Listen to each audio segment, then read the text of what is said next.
po sa press briefing ni Presidential Spokesperson Ernesto Abella. Good morning, sir. I'd like to begin by reading a press release from the Government Peace Panel representative. GPH Panel Chair Secretary Sylvester Bello III expressed sadness over the ambush yesterday of government troops by members of the New People's Army in Sitio Patil, Barangay Gupitan, Davao del Norte. It is disheartening that the NPA failed to respect the unilateral ceasefire declared by President Duterte last Monday during the SONA. Barely 2 days after the ceasefire declaration, the NPA ambushed yesterday government forces, killing one CAFGU member and wounding 4 others in Davao del Norte. Secretary Bello said that he confronted NDF panel member Fidel Agcawili on this tragic incident, and he was informed that as far as he knows, the NPA is on active defense mode since July 26, as announced by Ka Oris. He, however, promised Secretary Bello to look into the matter. The GPH panel chair said that government will await the results of NDF's verification on the matter. Agcawili further said that just like the PRRD, the NDFP is committed to resume the peace negotiations to address the roots of the armed conflict towards a just and lasting peace, as reiterated in the 15 June 2016 Oslo Joint Statement that affirms all past agreements. I strongly reiterate the call of President Duterte to the CPP, NPA, NDF to reciprocate the government's ceasefire declaration in order to immediately stop violence on the ground, protect our communities from conflict, and provide an enabling environment for the resumption of formal peace negotiations. End of press release. Question will come from Joseph Morong of GMA7 about the peace talks. Sir, good morning. Good morning. Sir, has the president made a decision? Because yesterday, he said he's going to wait for until midnight for the reply of the NDF.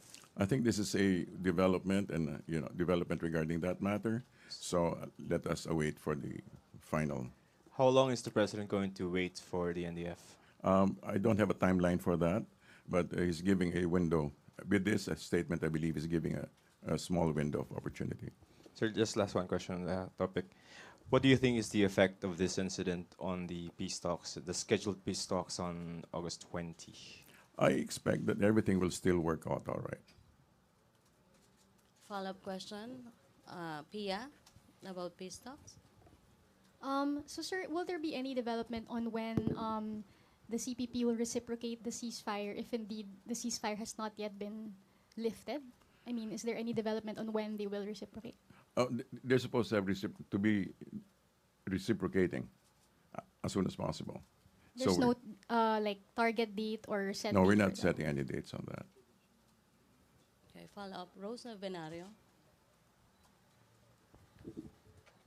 Sir, may plano po ba yung government na mag-pull out po ng kanilang military troops sa mga NPA-infested areas as requested by CPP founding chairman Joma Siso nung Tuesday yata or Wednesday? If things work out as planned, if things work out as according to plan, then then there will be a reciprocal response from the president, from the government. Sir, meron po bang assurance yung grupo po sa Netherlands na kaya po nilang kontrolin yung kanilang tropa dito sa Pilipinas? That's what we're assuming, and that's what President Duterte is challenging. Okay, thank you. Raymond Tinasa, Bombo Radyo.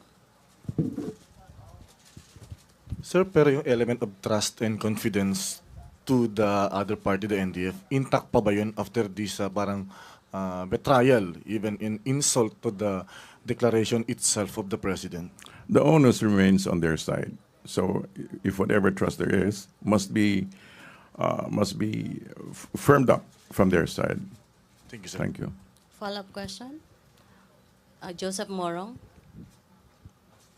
Sir, I just don't want to assume what the president was thinking yesterday, but can you just walk us through yung nangyari kahapon when he received the information that there were ambushes, that may namatay na 3 CAFGU? How is the president treating this? And Well, I think we saw it during his taped response, and you saw how. Well, he was. Of course, it was a very upsetting news, but he was very much in control. May follow-up question pa about peace talks? Other issue na lang? Peace talks. Joseph So yung Moro. sinasabi nilang dalawang conditions, set free yung mga consultants, and we're talking about 22 or all 500? I think the consultants are only a small number, right? 22 lang yata, sir. Okay. And then yung pull out of troops, baka kasi magkaiba lang, sir, ng pananaw yung NDF and ng government. Are these preconditions to the government's mind before we proceed with the... They're not preconditions, not in effect. They're part of, but not preconditions. Yes, but yeah. Follow-up. JP first of Manila Standard, then Pia. Sir, until when yung window of opportunity na ibibigay ng Well, Presidente? it's a very, of course, actually, it should not be existing. Actually, it ought not to be there, but there is a very brief window of opportunity, okay? Sir, last na lang. Will the government pursue with the release of political prisoners as being requested by the CPP? Let's put it this way. As soon as the trust is restored, then things will proceed as agreed upon. Meron na po bang quantifier, sir, from the GPH panel or the OPAP? May sinabi na po ba sila with regards to how can we resume the trust? Ano yung Ito nga, inaantay natin yung kanilang their appropriate response, as Secretary Bello said. Thank you, sir. Thank you. Pia, Rappler.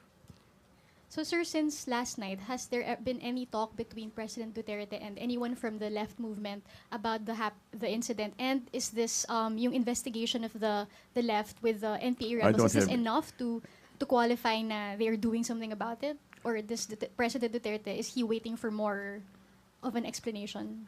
Let's just put it this way. I don't have any updates on what happened since last night, but let's go by this. Okay, thank you. Ina, yes? Ina. Sir, sino po pala yung leftist congressman na sinasabi ni President Duterte that he called soon after he learned about the ambush? I'm not familiar with the actual Okay. person. Yeah. Sir, and knowing the president, do you think, kasi last night he was firm that Yes. if you do not give me an explanation by tonight, he will possibly suspend the ceasefire, basically. Knowing the president, do you think he's actually amenable to maybe extending that deadline, or can we expect that his decision will be announced at least within today? Well, let's put it this way. The president is a very rational person, and he will do what needs to be done. Thank you. Okay. Other issue na? May follow-up pa about peace talks? No more? Other issue, Laila Salaveria. Sir, with regard to charter change, the President expressed his Yes. preference for a constituent assembly. How does the palace intend to convince lawmakers to support this mode of amendment, since several of them have also expressed misgivings about a CONAS. They're saying it might become a self-serving exercise. Well, first and foremost, whatever decisions whatever results will be from the CONCON or CONAS, whatever, it will be to the benefit of the next generation of leaders, right? It will not be affecting them directly. So being self-serving does not really come into play here. Having said that, that's about it. Yeah. Sir, the President said that he's in favor of CONAS because it's cheaper. What's the estimate? We don't know exactly the estimate, but according to DBM, it's an enormous amount of money. It's an enormous amount of money, and may affect, for example, the proposed proposed increases and the other projects that are also all lined up. So basically that, and also basically that it's going to cost an enormous amount of money. Thank you. Follow-up, Raymond Tinasa, Bombo Radio. Sir, but the justification of the budget secretary that it's because it's cheaper, is that fair considering the sanctity of its provision of our constitution? Well, what we're moving towards is federalism, right? And we're all agreed, more or less all agreed, that this is going to be for the greater good. So the intention, in a sense, in a very real sense, justifies the form that it will take. Thank you. Follow-up question, charter change? No more? Other issue? Okay, Pia. Sir, in the NSC meeting, was there any more specific instructions to former President Ramos on his mission in Beijing? Like, I think in certain speeches, President Duterte indicated that he might not mention the Hague ruling first when jump-starting the talks. Has there been any specific instructions? Well, basically this. They're not necessarily instructions, but these are, I suppose, principles of wisdom about how to go about the conversation. That you can start with things that you can agree on, and not necessarily begin from an adversarial or insistent position. So basically, it's a very diplomatic route. Follow. Instead of confrontation, it's basically yeah. Go ahead. So safe to say, sir, he will not mention the WPS ruling since that's not something they agree on. Come again. Sir, kasi you said they will begin on things they can agree on. That's right. The Hague ruling is not something they agree on. So are you saying that they will not touch on the Hague ruling? Diplomatically, I'm just telling you that what they can begin with. All right. So if circumstances allow, then they will talk about what they can talk about. Follow up, Ina Andolong, then Joseph Morong. Sir, what inputs did the former presidents give regarding how they think the current administration should handle this ruling? They did have. I don't have the specific. I don't have the specific items, although I did try to retrieve it. But as soon as I can, I'll get it to you guys. And sir, what specific role will Mr. Rafael Alunan play? Because his name was mentioned by the president last Yes. night. Should FBR not be ready or not be available for the role, for the task? Joseph Morong. Sir, kailan kaya mag-start yung mission ni President Ramos? I think they're just simply they're taking the time to put together a what do you call it, the package. We're not, in a sense, we're not really rushing into this. Okay. Okay, may question, Raymond? Other issue or follow up? West Philippine Sea. Sir, can the Duterte administration check those reports that actually those soil or land being used to reclaim the Scarborough Shoal came from the Zambales area? Isn't this a treason on whoever is the official involved there? Can we check the veracity of this ongoing reports ever since? Well, let's put it this way: President Duterte at this stage is interested in moving forward, moving forward. And on the other hand, he's not saying, like he said, those who are guilty will also have to face the music. So, but he's allowing the process to take its own rhythm. Okay. So safe to assume that the president is interested to investigate that this soil used in the Scarborough Shoal is actually from our own land. It's not his primary concern at this stage, but it will come to play if necessary. Thank you, sir. Sure. Okay. Dexter Ganibe, then Eileen Taliping. Secretary Mahing Adto. Sir, kay dating DILG Secretary Rafael Alunan, Yes, po. magiging tawag dito, kapalitan siya ni FBR kung sakasakaling hindi. Kung sakasakali. For example, if what's his name? If President Ramos said no, then I believe Mr. Alunan was also a viable. Pero sir, yung kanyang one-year ban ay matatapos pa sa Mayo next year. Paano kaya mangyayari kung halimbawa within the year or any appointment Let's sa assume kanya? the best for FVR. Okay. Eileen Taliping, DWIZ. Sir, follow up on West Philippine Sea. Do you have information on the reports that some Chinese military are now in Zambales? Right now, I do not have any. I don't have any. I'm not privy to any report. Yeah, wala pa pong report ang Right now, intel. ako personally wala. Okay, Okay, thank you, sir. Okay, question pa about West Philippine Sea. Other issue? Joseph Morong? Other Pia, issue. West Philippine Sea. Sir, yesterday, President Duterte said that President Arroyo advised caution while President Estrada advised restraint. Could you just give a more elaborate or more elaboration on what they recommended exactly, what they meant by restraint and caution? Basically, those are synonyms, right? They're all coming from the same spot. They're all coming from the same place of approaching diplomatically. You know, not in other words, this still goes.